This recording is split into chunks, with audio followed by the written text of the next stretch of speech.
Sylvia and me. Sylvia and Sylvia and me. Sylvia and Sylvia and me. Sylvia. We do not control the outcome of our children's lives or our relationship with them. It's very humbling. There's this brief little period that we think is so hard, when we have to get up in the night with them and change their diapers and drive them to soccer. But those are the easy days, actually, when it's still within our reach. And then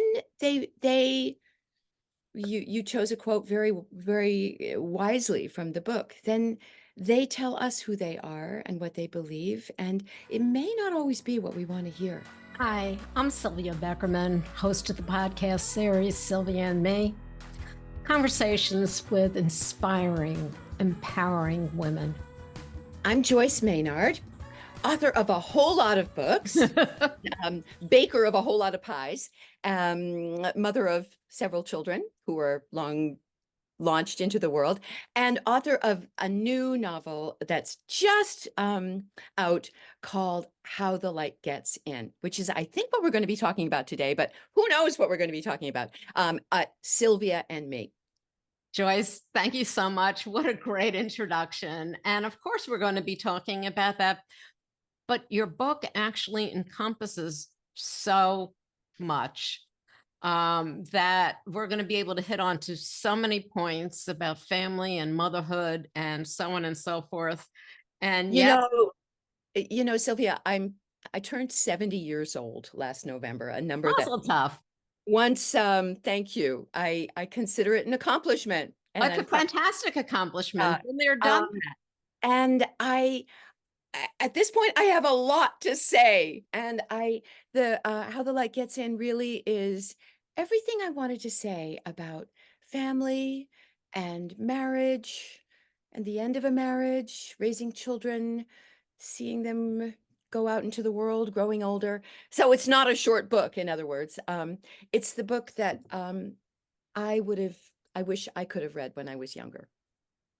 Well, you see, that's the thing about us getting older, not old, but older. And, some people will, it's something I say all of the time is the fact that we can write. As you said, you've written a ton of books. In fact, I think your first published stories was when you were 13 years old. Mm-hmm. But as we get older, there's so much that we've lived through, accomplishments, failures, just moving on and just living each day. And I think, and I hope that people, as we get older, realize that every day is a new day.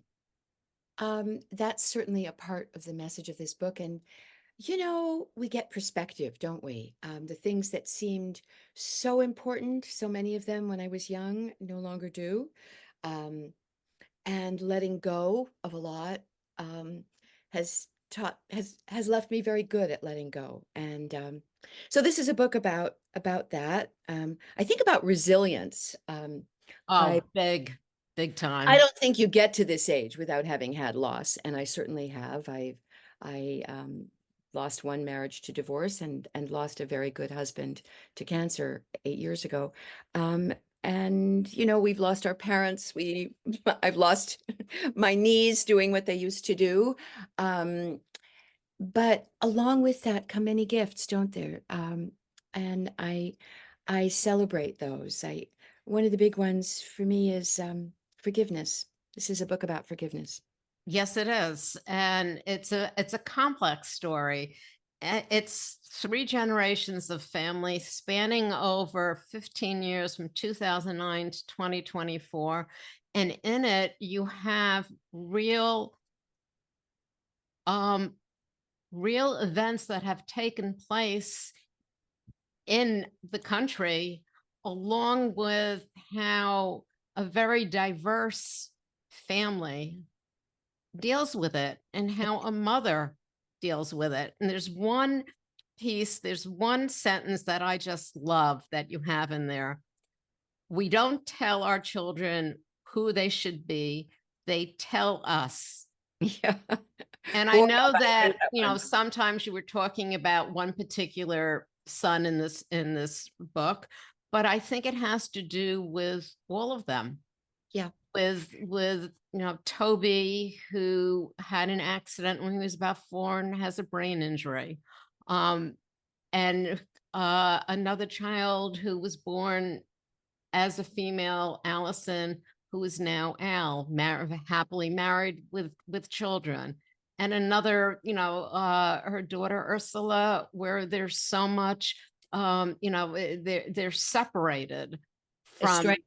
Estranged. estranged. A Yes, very painful I need help with the situation. bigger words, and they are estranged, and I look back and I see how some of that happened.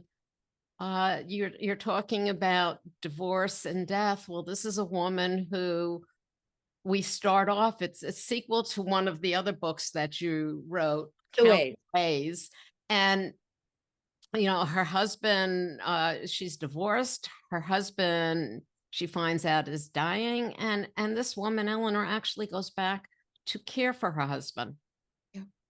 Um, Some women got angry about that. The part where she makes that decision was in the first book, Count the Ways, and you don't have to have read Count the Ways to enjoy and appreciate How the Light Gets In. But I think it's a great idea. Of course, between the two of them, they span about 50 years in the life yes. of a woman and a family. And some readers got really upset that Eleanor would do this, and said, she keeps on sacrificing herself for everybody else, which, as we know, is one of the things that women do. And it is my job as a writer not necessarily always to tell the way life should be, but the way life does unfold.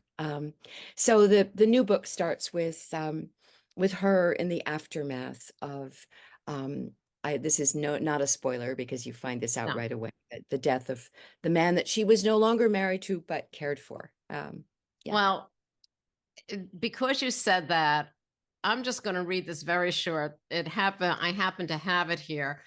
You said women got mad at you, but you have, if you loved someone deeply once, you've had children with that person, if there had been a time when the two of you called yourselves a family, the connection could never fully disappear. Cam, her husband who's dying, had been many things to Eleanor in the past: lover of her youth, father of her children, witness with her to the worst event of their lives. He'd also betrayed her. So you didn't sugarcoat it. No. And, yes, everyone has their own opinion. But, to get angry, that means there's so much anger within that Well, you have I trouble don't getting mind rid of. I have to say, I feel I'm doing my job. If Yes. a reader is getting upset, then that means that she's really involved in my book. And so I did get letters that, women would say, I threw that book down on the ground. But the important thing to me was that then they picked it up and kept on reading. Exactly. So yes, I want to keep you up all night reading. I want to make you cry. I want to make you maybe angry and come out the other end of that. And all those things happen to me while I'm writing, I have to say. It's I completely give myself over to these characters. They're like my family. They are a family. Well, I don't know if you know this. I just finished reading a book. I got an advance copy of a book by a French novelist, Colombe Schneck. I'm probably not saying her name, Colombe. Swimming in Paris. Don't Which know is it. about a woman's personal journey through abortion, sex, friendship, love, and swimming. And in it, she writes, I had read Joyce Maynard's account of the tragic end of her relationship, gasping with horror, even while we were still together. You're mentioned right in there. So you've made, yes. I feel that readers are the other half of the conversation that is essential to me. When I write a book, I'm putting out my half, but I can't wait to hear what readers have to say back. As you may know, I'm about to head out all across the country on a book tour, and I just can't wait to share this story and to hear back what people have to say. Because you never know. and Oh, no. it could all be the center of a brand new book for you.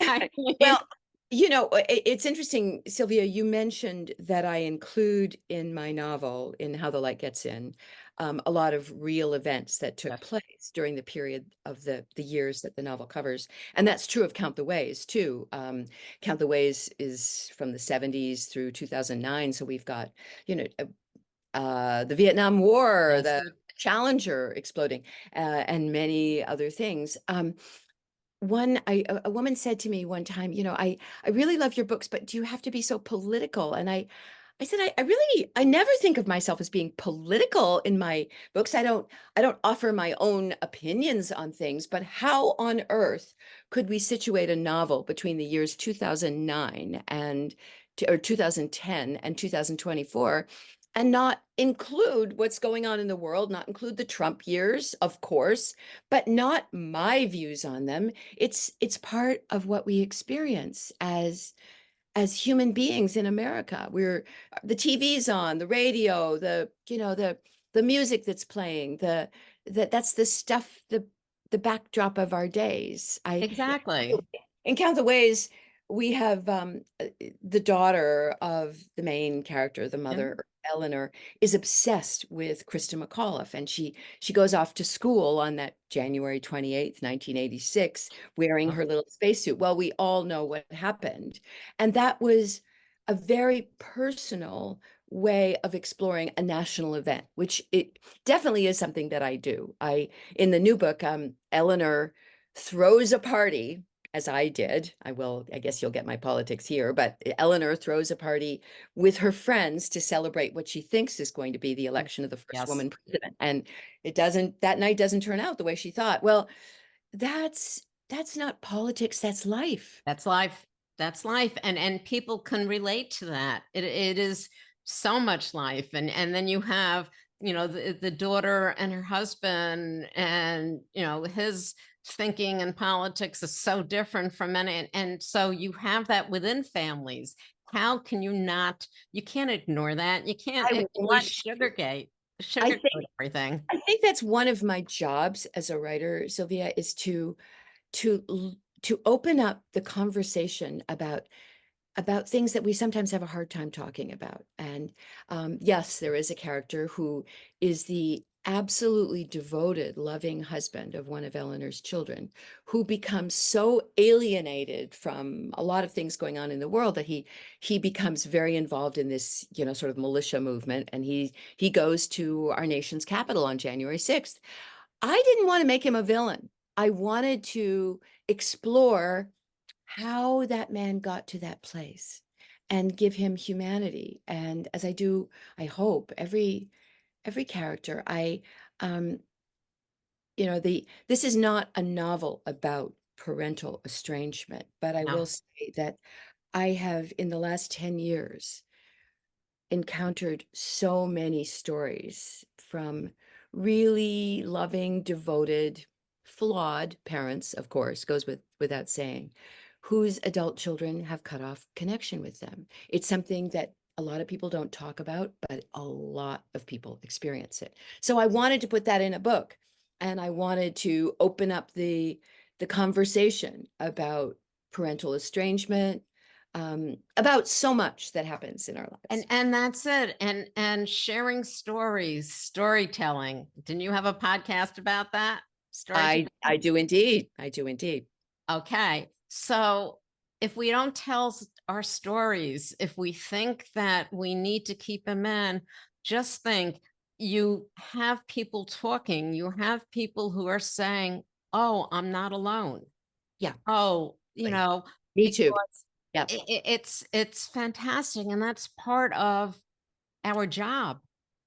I've been one of the things that I've been doing for the last 30 years. Mostly I've been writing. That's my big thing that I've been doing besides, raising my family. But I have been teaching a memoir workshop for women at my home for 30 years. So I've heard a lot of women's stories. It feels like a sort of sacred trust that women have shared stories, sometimes that they'd never shared with anybody else. And what I it's been a huge education for me and a gift that once you know somebody's story, you can understand them. You can almost, you might not agree with them, but suddenly you you forgive them or you open up your heart in new ways. So yes, I believe in stories. I believe in telling stories and listening to stories. Listening is very important. And when people read your stories, I mean, if they read How the Light Gets In, when they read it, not if, but when they read it, Yeah. Thank you. um, they're listening to the story. The words just jump off the page. And Speaking of which, yeah, you literally can listen to it. I'm a huge believer in my books on audio. I happen to be, I will not let anybody record my books but me. Um, and so I think it's a great way to hear it on it audiobook. is. It is. I mean, I go back and forth. Sometimes I want to hear the character in my own head the Mhm. way I want. And sometimes I think it's absolutely fantastic to hear how somebody else portrays. And especially if you, the writer, I know these people they, better than anybody. exactly. So that is absolutely a fantastic way of hearing the story, of actually closing your eyes and being able to picture it Yeah. because you do know the character better than anyone else. I just, as I said, I believe that there was so much in there. You hit on so much. Did I Uh, make you cry? Were there places that touched you? there were places. The mother's trying so hard, especially with her estranged daughter, because she has two grandchildren. And I know I have a 2.5-year-old grandson, and he is the light of my life. And, I hear her as she's walking on eggshells so Mhm. that she can be a part of that family, a part of her grandchildren's, because we're here. I mean, we take our kids, they fly off, and we Mhm. want those grandchildren, one, I'm hoping that that part of the story will be both comforting to people who've experienced estrangement and enlightening for people who haven't. I think one of the things that happens when people are estranged from adult children is that they are judged. They are, yes, people will say, if not out loud, probably not out loud, what terrible thing must she have done to because bring it's always the parents' it's fault. a, It's always it's the mother's fault. it's always the mother, and what I believe now is that we do not control the outcome of our children's lives or our relationship with them. It's very humbling. There's this brief little period that we think is so hard, when we have to get up in the night with them and change their diapers and drive them to soccer. But those are the easy days, actually, when it's still within our reach. And then they you chose a quote very very wisely from the book. Then they tell us who they are and what they believe, and it may not always be what we want to hear. um, A lot but of times it isn't. no, no. And acceptance is a lesson of this age too. I, Yes, it is, especially in the days that we're going through. yes. It's very, very, very big. Um, self-knowledge that Eleanor, the mother, experiences. I know that you've experienced it. I know that I have. Um, you know, you're telling their stories, and Eleanor has moved there's so much going on in this particular part. A woman who's divorced, she's estranged from one of her children at the beginning, and I'm sure it's at the end of the prequel to it. Going through a divorce, um, she moved out of the family's home. She gave her ex-husband that home. moved into a condo apartment with the 3 children, and one by one, it's usually the person who the children see as being alone. So that would be the dad. So a lot of times the blame goes to the person who made that supposedly in their head and their young children, that person be alone. So, the alienation, you can sort of see where it's going. And, one child has an argument with the mother. Well, go to daddy's. Yeah. There's always that. There's always that. And so for you to put it in such a way is such a gift to people who don't understand. Well, I was a single parent for many years, Mhm. and um, I that wouldn't be what I choose to know a lot about, but I do, and I wanted to portray the struggle, and let's not. I want to make sure that I mention that this book, in addition to struggles, also Oh, has some real joy. it's I got wanted to give fantastic joy. I wanted to give Eleanor a love affair, a real love. And I thought a lot about, what sort of love affair it would be and who the person would be. I also knew that I didn't want any man to be the answer to Yep. her life, to make And- everything okay. And you did that So, perfectly. so yes, I gave her a love affair, and no, that doesn't mean everything gets fixed by the great hero who comes galloping along on his white steed, But I wanted I wanted to show Eleanor, my main character, go through the stage of taking care of everybody else and sacrificing for everybody else to the place that I have finally reached, and that I think many of us have, of finally sort of looking up over the water and saying, now it's my time. What do I want? And what do I need? And recognizing that she deserves it. And as I said, it's done so beautifully, and with humor, and with, the strength of this woman who has, as you said, been taking care of so much and trying to fix things. As we do. As we do, this trying to fix, trying to make our children happy, when we finally, and it's that same quote I did, when we finally realize that our children are going to tell us who they are, and Yeah. we, just because we think they should be happy doing something, it's just not, we have to let them Yep. be them. We have a job in keeping them safe as we can, giving them as much information as we can, hoping they grow up with the morals and work ethic and so on and so forth, and are able to take care of themselves, because that's very important, to be independent. And even her son, Toby, is quite independent, even though, and I'm not giving this away because it's, in any of the reviews, he had a brain injury when he was 4. But he also is independent. So He's, to me, he's so fantastic. he's almost the heart of this book. He is. He's a hero. I love him.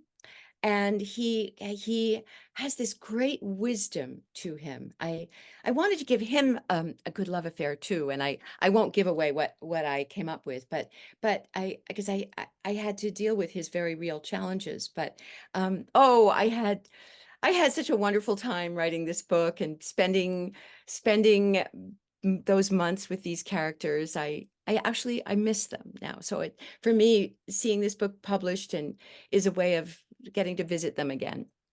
Well, as I said at the beginning, there's I'd love for you to read Wonderful.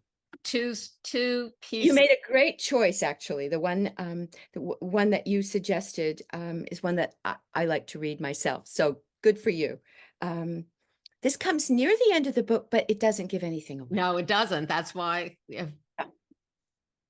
Eleanor understands now what it is she failed to recognize over all those years. With her gaze perpetually focused on what was gone, she had failed to recognize not simply what remained, but what lay ahead, a rocky and winding path she and her family might never have discovered if not for all the times they had gone off course. And that, that connects with the title too, which you might recognize is a line from a Leonard Cohen song.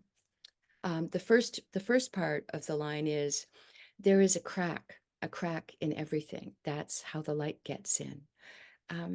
And to me, it's not the perfect things, the uncracked that shows us the greatest beauty. It's the imperfection. It's the crack in everything.